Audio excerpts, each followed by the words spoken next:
for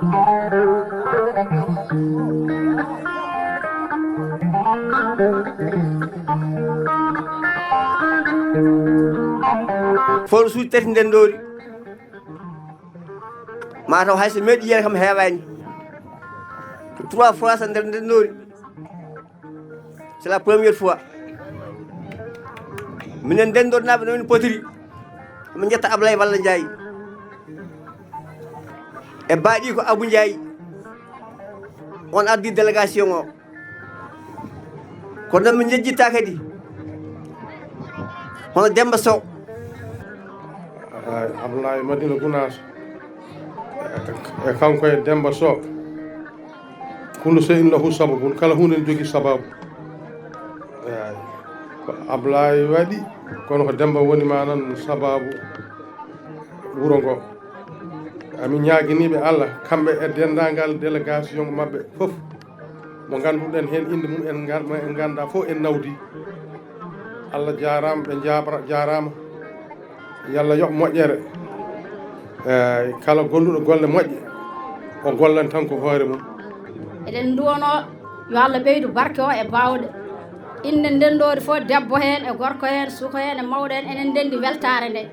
yo Allah weltinmo gati ko rewɓe beltina so ndiyam ala diine ala so ndiyam ala ñamde ala so ndiyam ala cellal ala allahumma salli ala seydina Muhammad fondation ceerno Wolle Ndiaye min mbiyon bisimilla e ndendoori min mbawa haalde ɗum ko Allah tan andi tomin bismi on e nder pittali amen he min calmini on ono foof e gardogol ceerno Abou Ndiaye kala komin mbawi dañde e oɗo fondation e Abdoulaye Madina Gounass hamin jetta Allah ene laaɗa muɗum amin jetta Demba Sow won noon sa yettani sababu tan yettata Allah joni noon pour min jetta Abdoulaye Madina Gounass il faut min jetta Demba Sow d'abord par ce que ko woni sababu o wuro ngo noon wonɓe e wuro wonɓe e ladde rewɓe worɓe sukaɓe mawɓe fof tubbude ñande mbaɗɗon déclaré oɗon garɗo e ndendoori Allah de ene seedi 24/24 koye oɗo programme ngoni kala to ndendornaji woni e aduna he ala to ndendornaji ala moni mabɓe fof to gonɗen ɗo haɓene mbaɗen suivre en direct via réseaux sociaux ko weltare amen ene mawni hen kala noon kadi ko nanɗo ko Allah waɗanma e aduna sa wi alhamdulillahi ha paari e weɗa Allah hokkam ɗum ɗo eyyi minen ko weltade tan hande min dardi ɗo caggal oɗo fondation mawɗo e golle mawɗe ɗe woni e wadde ɗo e diwan Fouta e to ɓenni kadi Fouta minen ko entreprise min jogui mbiɗen golla alhaali forage uji somin cuɓama noon pour min golla ɗeɗo golle mawɗe minen ɗum ko weltare mawde min gondi mbiɗen jetta fondation e hoolare mum e hesɗidirde kadi hoolare par ce que wona ɗo golle ɗe puɗɗi joni noon forage o omo wawi wadde servir hay ko ɓuuri ndendoori c' est à dire capacité makko nde ɓuuri ni 200 mètres cube woni firti kañum ɓuuri château mo jiyaton ɗo ɗum waɗi kadi min mbaɗi hen systéme mo ganduɗa ko partage waɗa potence mo ganduɗa ene wawi wadde remplir kala to citerne ummi e oɗo diwan men so ari ɗo ene wawi heɓde ndiyam e ko yaawi ɗum ɗon noon sa yi neɗɗo ne yaltina robinet damal galle mum ene hokkita firti ko keɓɗo ndiyam ha ɓurti galle makko ko ɗum waɗi oɗo forage ko ɗum haalata firti ko waɗa en e ndiyam ko firti capacité makko ene ɓuuri leegal ngal doole ko ɗum waɗi waɗa hen moyeji ɗi ganduɗa ma wat permettre kala diwan oɗo ɓadiɗo ndendoori so sohli ndiyam so ari ɗo ma forage o wawa wadde ɗum servir bandiraɓe min calmini dendagal taweteɓe ɗo e cuuɗi meɗen ndendoori ko wona ɗum ko en jetti PDG Modaka Média kono kadi directeur général fondation ceerno Wolle Ndiaye bandiraɓe mbaɗene mo kelle Elhadj Abou Ndiaye Elhadj Abou Ndiaye min beltima min jettima e moƴƴere ma min jettima e hoolare ma nde kaw Ablaye Wolle Ndiaye tottuma kono wonne kadi jettirten kaw Demba en mbimo Seydi Sow hakkude makko e kaw Ablaye Wolle Ndiaye eɗen gandi kala ko ma e raddo ko jawngal defi kono noon sen yi waɗama noon yahama ha toon weltama ko nunɗal Elhadj Abou Ndiaye moƴƴere Elhadj Abou Ndiaye deƴere Elhadj Abou Ndiaye ɗum ɗo wona neɗɗo fof fawte e jungo muɗum en jetti hen noon chef de protocole kaw cheikh imam ka e dendagal délégation mo immodi ɓe wondi eɗen gandi elaɗo Abou Ndiaye ko jaydiyanke ha joni koye jaydiyankagal o woni kadi ko jaydiyankagal makko hokkimo ko heeɓi ko kanko jogorno téléphone makko o wiye ceerno en ko ɗo ñalli ceerno en ko ɗo mbaali ha ɗum ɗo fof ari hen ko duwaw keeriɗo o wondi te kadi ɗum ittani ko wonno ko heeɓi ko fof e mawnude omo jaggiri ɗum haqqilantagal makko ɓe wonduno hanki e heccanki ha joni ko ɓe goni fasiraɓe makko ɓeɗo jaydiyankoɓe dariɓe dendagal téléji e radio ji amin mbiya on bisimilla mon ɗo e cuuɗi meɗen ndendory ko weltare tan somin mbi amin kala ko woni e nder ɓerɗa men ko bandiraɓe ko ɗo ñallaten assalamu aleykum wa rahmatullahi taala wa barakatuh ko sukaɓe wuuro ngo rewɓe wuuro ngo kamɓe fof ɓe mbimo bisimilla e golle ɗe o gollata gaddanɗo yimɓe ndiyam addi ko yo diine ɓeydo haɗon gandi so ndiyam ala diine ɓeydotako haɗon gandi so ndiyam ala haarandu ala haɗon gandi so ndiyam ala laaɓal ala haɗon gandi so ndiyam ala foftere ala ko addani en ɗo ko gande ko hunde timmude de gande ko hunde timmude nde ɗemgal wawa jangtade nafoore mum ɗo tolni nde ɗemgal wawa jangtade nafoore ndiyam ɗo tolni ardi ndiyam tan ko hendu nde hendu ɓenni tan ko ndiyam rewi hen nde ñamde aroye caggal ɗum noon gaddanɗen ɗum ɗo yen kutoro yen naftoro yen laab yo diine men laab yo aduna men moƴƴi haɗen mbawi wiidemo albarka Allah albarka makko o jarama no feewi eyyi ko wona ɗum ko wondiɓe makko ɓe hamin jetta Allah e nela ɗum hamin jetta ɓe hamin jetta Allah e nela ɗum hamin jetta ɓe neɗɗo no moƴƴata o wondi ɗum moƴƴani kala ɓe o ardinno golle ɗe yimɓe jeeɗi golle ɗe Alaji Demba Sow min mbimo Sow pullo an a tenani gumal tenɗa ko leggal pesitangal moƴƴal kuɓɓotangal on calminama on juurama ene wawi haala ka wasi judde no feewi nde wonno ala ko joga ko ɓuuri jarama kala ko kalɗen ɗo fuɗɗotoɗen ko jarama gariten ko jarama Alhaji Ablaye Sali Gawlo wino a jarama minen min ɓeydi hen hande a jarama ɗum ko ndendornaɓe foof minen kam min continue tan koye wiide a jarama nde wonno ko minen gandi holi walere maɗa e holi mbawka maɗa e holi cuusal maɗa Ablaye a jarama Abou Ndiaye a jarama seeɗa an koye commune he jeeɗa kani ko commune de Ndendory kala caɗele gonɗe e commune de Ndendory aɗa andi kono a jarama hakke pellital maɗa e hakke gonɗude maɗa e hakke nondude maɗa Demba Sow mboɗo heewi wiide sa feccani yo taw aɗa tawane fecce a feccani a taɓakane fecce gonata ko luutuɗo ko ɗaweteɗo gonɗigal maɗa e Ablaye yooɗi nafi minen fof min ji kadi min beltima hamin ñaagui yo Allah ɓoyno gondigal moɗon Ndendory naaɓe ɗiɗo forage uji jeeyama histoire Ndendory Demba Sow a woni sababu caggal Allah waɗino jamanu ɓennuɗo eɗen jogui suka meɗen goto jontaɗo joom gueɗal e leydi he e joom gueɗal wuuro he ene wiye Mamadou Sangot kanko woni badduɗo ɗo e nder Ndendory poste on saaha environ oɗo fof ala poste moyen makko galle makko peen makko ha hande ko gon poste commune de Ndendory fof naftorto ɗo e Ndendory Demba Sow a yante on histoire Mamadou Sangot mi salminima passage ɗum ɗo koko jejjitake kala nde ko événement waɗi e Ndendory Mamadou Sangot ko mbannoɗa ko siftorto Demba Sow aussi an ko noon Abou Ndiaye Allah jarama a jarama Allah jarama kadi a jarama min beltima ko mawɗo ma o yamirnoma ko a waɗi a timmini yooɗi minen fof min ji Ndendory naaɓe fof beltima wona cukalel wona mawɗo kala ko neɗɗo haali ɗo reftat tan ko eko haalano on jarama on jarama on jarama merci beaucoup caggal yettude Allah e julde e nelaɗo Allah tabaraka wa taala ɓurɗo hadde waɗe yamirde salaire baɗowo ko wela itta ko wela totta mo wela taw hay goto wiita pourquoi en jetti Allah oɗo ko Amadou Tidiane Thiam Falƴel goto e fondation ceerno Wolle Ndiaye toon to Madina Gounass ɗum noon yo Allah yoɓ Allahji Abdoulaye Wolle Ndiaye ko noon kadi mbiyeten yo Allah yoɓ Allahji Abou Ndiaye nde tawno so juulɗo ɓi juulɗo naati e wuro o naatiri jumaji e jamaji on witaki waɗi ko hanani Ablaye Wolle naati Madina Gounass naatiri toon ko jumaji e jamaji nogas e joyi juma e jama ko maha jama foof kadi taw ine waɗi mini forage ɗum ɗon alhamdulillahi rabbil alamina ko yettere Allah witaki o waɗi ko hanani ɓooyi ko Allahji Abdoulaye Wolle Ndiaye yiɗi gollude e nder Sénégal yiɗi gollude e nder Fouta yiɗi gollude e nder Madina Gounass yiɗi gollude e nder Afrique kono noon alhamdulillahi rabbil alamina o dañano damal walla o dañano lawol ewa joni noon so tawi aɗa yaaha Makka a hawri e nelaɗo rutto hajjuma jaɓama Allah hawridinimo e cukalel laaɓa juuɗe ñamdata ko e mawɓe woni Allahji Abou Ndiaye yo Allah yommo moƴƴere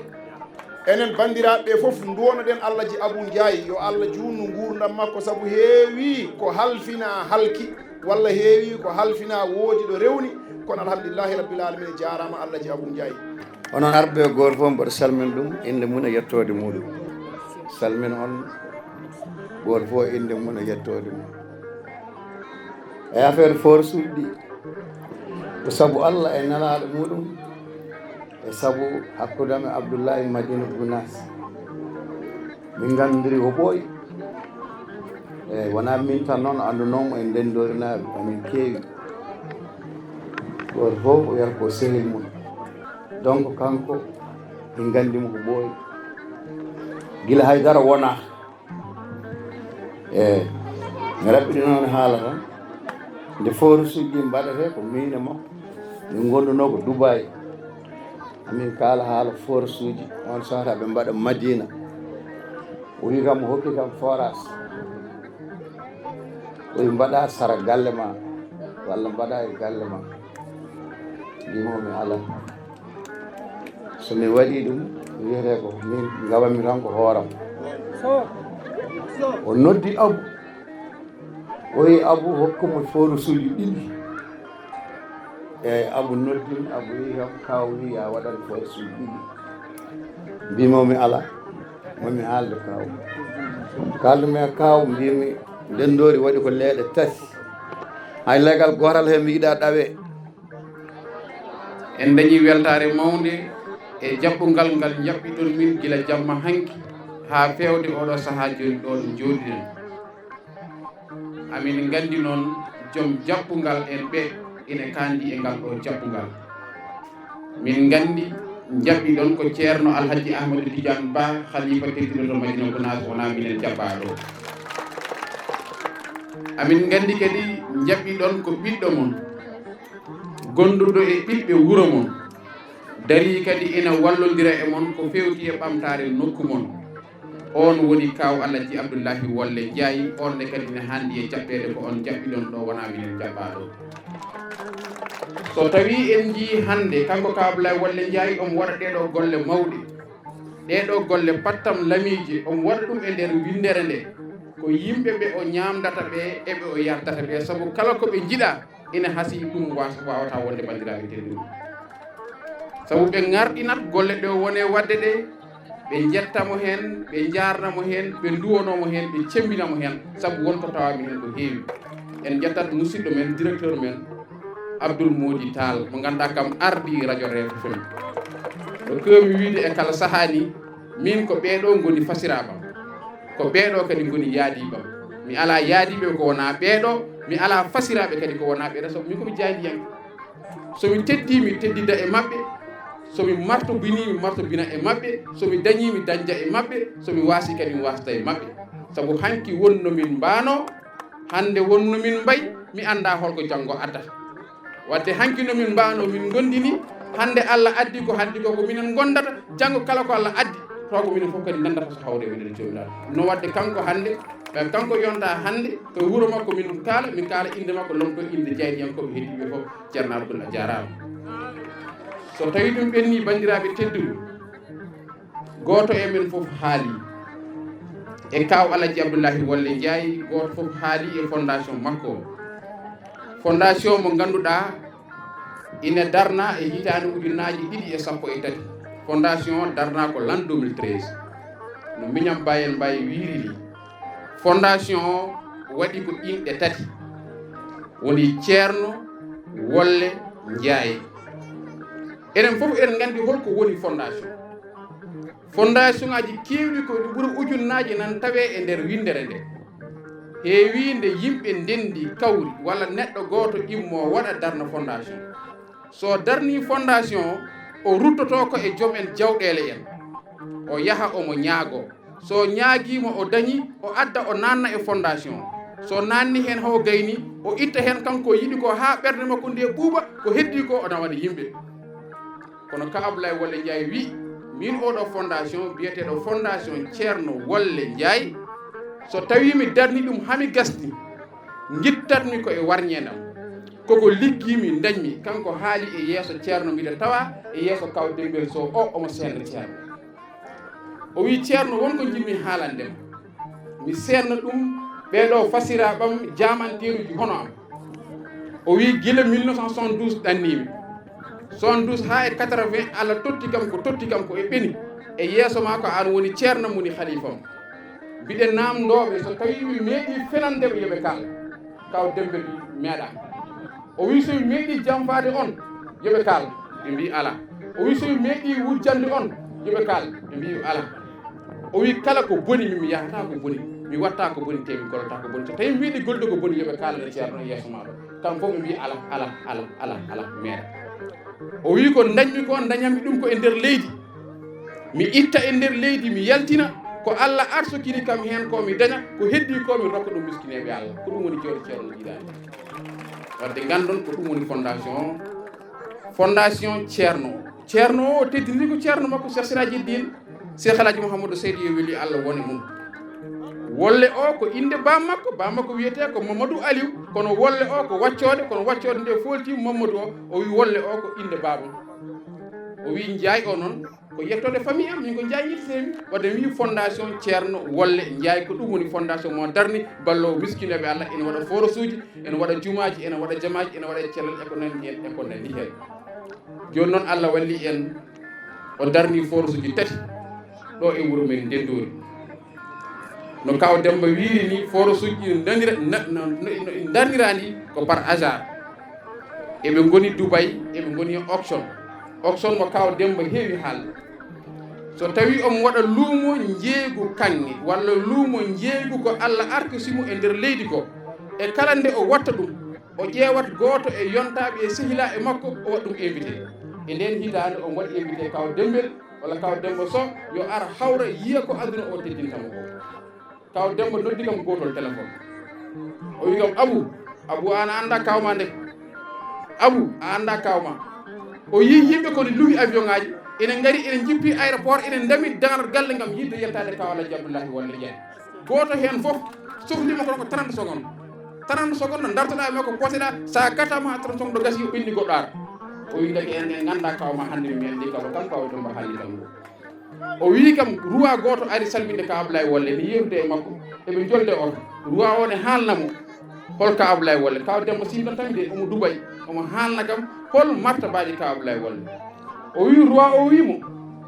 oɗo Abdoulaye Wolle to jibinato walla e aduna o ko neɗɗo goto sibi noon mbiɗa kam ko goto e Afrique